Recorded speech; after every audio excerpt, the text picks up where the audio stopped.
Hello friends, welcome to my channel Learn Chemistry with Modgil.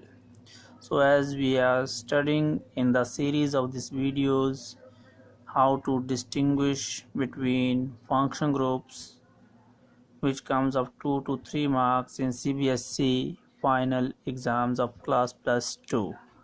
Till now we have discussed 7 out of total 12 chemical tests. The tests we have discussed are reaction with aqueous KOH and acidified silver nitrate solution, then Lucas test, then we discussed ferric chloride test and bromine water test. In second part of the series we discussed about 2,4-DNP test, tolerance reagent test, failing solution test. In the present video, we are going to discuss about iodoform test, sodium hydrogen carbonate test, esterification test, Carbyl Ammine test, and Hinsberg test. By using all these 12 tests, you can distinguish between any pair of two compounds from class plus 2. So let's start with the iodoform test. Iodoform test is very important because So next test that we are going to discuss I think is one of the most important tests in this category, in this topic, that is iodoform test. Why I am saying it very important? Because it can be used to distinguish very large number of organic compounds from them. So let's see about it. So iodoform test, it is actually based on the fact that methyl ketones, means those ketones in which CO group is attached to a methyl group, from that react with on heating with sodium hydroxide and iodine, or we can use sodium hypoiodide. It produces iodoform XII, which has very sharp offensive smell, and it is insoluble in aqueous solution, so it forms yellow PPT in solution. So two observations can be used here. So this reaction is given by methyl ketones. Let us see, when we heat propanol with sodium hydroxide and iodine, we can observe formation of iodoform in the form of yellow PPT, as well as we can feel offensive smell. How to remember the reaction? That one carbon of methyl group will be changed to methyl, this iodoform, whereas all the remaining carbon atom will change to carboxylate ion of sodium. So sodium salt of that carboxylate. For example, in acetone, one carbon is used to form iodoform and two will form sodium acetate. In place of using iodine and sodium hydroxide, we can write also NaOI, that is sodium hypoiodide. That is the main reactive reagent during this test. Similarly, we can use this test to distinguish between pentane 2-on and pentane 3-on, because pentane 2-on is a methyl ketone, whereas pentane 3-on is not a methyl ketone. So out of these two compounds, pentane 2-on will give positive iodoform test, whereas pentane 3-on cannot give yellow PPT or offensive smell during iodoform test. Other function groups are also there which give positive iodoform test, and these are ethanol, because it also undergoes oxidation in presence of iodine and NaOH to form methyl ketone like reagent. Ethanol, because it also on oxidation changes to similar product.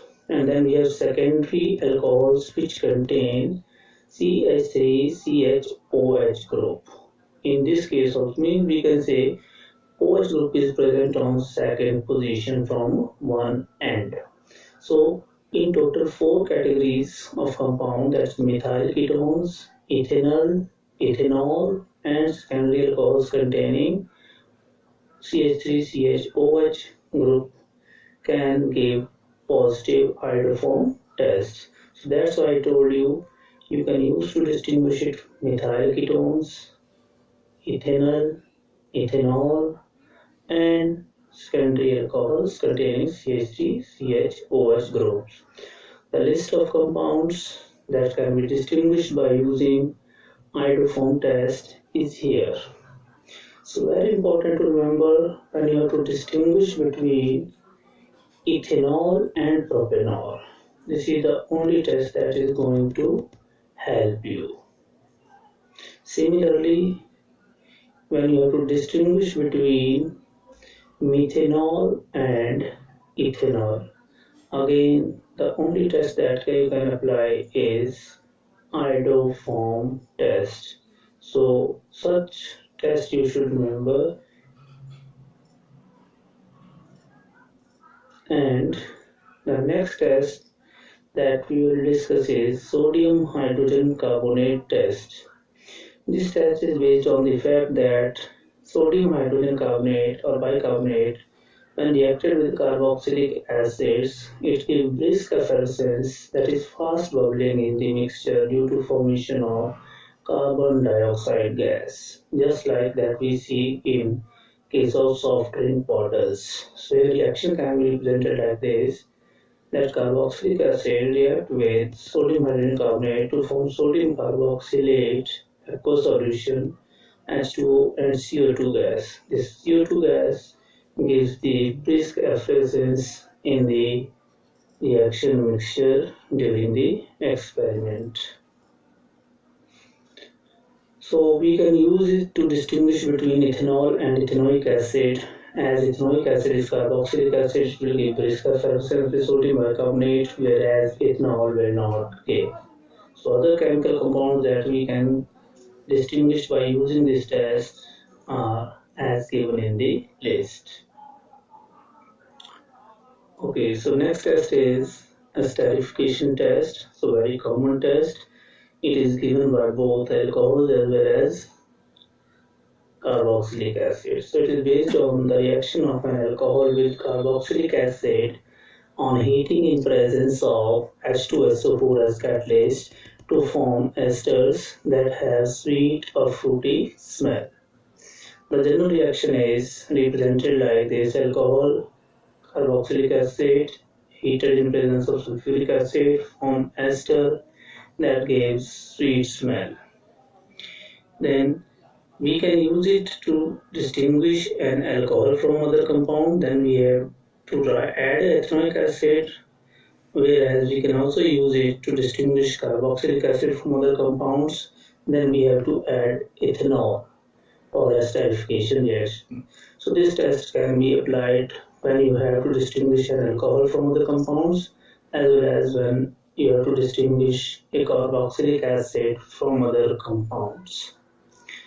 So let's have another test, very important test, that is Carbyl Ammine test. Carbyl Ammine test is used to identify primary amines, whether aromatic or aliphatic, from secondary amines, tertiary amines, or other functional groups in organic compounds. Because when primary amines are reacted with chloroform in presence of alkali, they produce alkyl or aryl isocyanide, which is also known as carbyl amine, and it has very sharp offensive smell. So observation is offensive smell of isocyanide. The general reaction of alkyl amine and aryl amine can be represented as given here.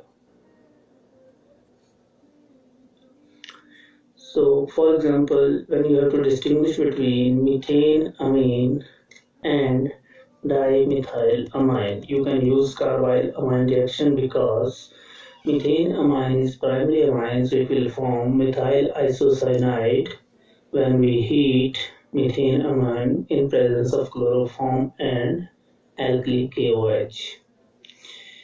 Similarly, on the other hand, this dimethylamine will not give this test as there is no formation of isocyanide, so no offensive smell will be observed. Similarly, we can distinguish between aniline and N-methyl-aniline by using carbyl amine reaction because here aniline is primary amine whereas N-methyl-aniline is a secondary amine. So here also aniline will give offensive smell due to formation of isocyanide, whereas N-methylamine will not give offensive smell because there is no formation of isocyanide in this case. The list of compounds that can be distinguished by using carbyl amine is